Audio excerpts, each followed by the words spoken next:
New at 5:30, one small benefit of this pandemic, relatively, has been spending less in gas. But like everything else, there's a consequence. The state and federal government now collecting fewer dollars in gas taxes. And our Joe St. George in Washington tonight with a closer look at how this is now delaying or canceling transportation projects across the country. A lot of people are still working from home, I guess.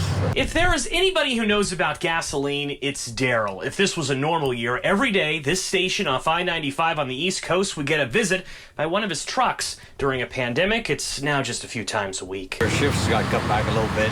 Well, you may think this is a good thing for your wallet for transportation departments. It's a nightmare. Nationwide, for every gallon of gas you buy, 18 cents goes to the federal government to improve roads. States also impose their own gas taxes. So when people don't drive, tax revenue goes down. The state is collecting less of that money. Allison Black is an economist with the American Road and Transportation Builders Association. She reports at least 39 states have admitted to declining transportation revenues. In fact, Black says these 14 states have officially canceled infrastructure projects totaling over $4.5 billion. In Florida, the governor vetoed tens of millions of dollars worth of local improvements, including a project in Tampa to make roads safer. In Ohio, the state's Department of Transportation budget will be cut by $71 million next year. And over in Missouri, leaders are saying they'll have to stop paving 20,000 miles worth of roads. And it's not just gas taxes creating problems. States are losing money from tolls and by delays in drivers